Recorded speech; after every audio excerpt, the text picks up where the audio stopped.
Ինչ վերաբերվում է պատերազմի եռագլուխ կուսակցությանը, ես վստահ եմ առանց ընտրակաշառքի նրանցից ոչ մեկը խորհրդարան անցնելու շեմը չէր հաղթահարի։ Եվ ես ուզում եմ ասել նաև, որ այստեղ տեղի ունեցածի մեջ նաև դատաիրավական համակարգի պատասխանատվությունն է, որովհետև նախորդ ընտրություններում ընտրակաշառք տվածները ոչ միայն բանտում չեն, այլև այս process-ում էլ շարունակել են իրենց գործունեությունը եւ դատաիրավական համակարգը պետք է հանրությանը պատասխաններ տա։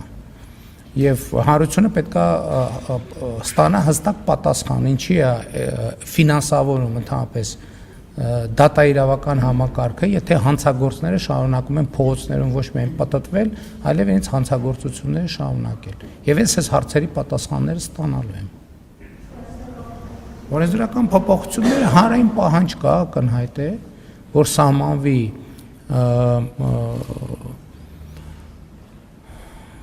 բնակության ցես քվեարկությանը մասնակցելու համար եւ կարծում եմ, որ պետք է ինչ-որ արձագանք տանք այդ հանրային պահանջին։ Ավանիշ տեսանյութը եւ բաժանորդագրվիչ նորությունները բաց չթողնելու համար։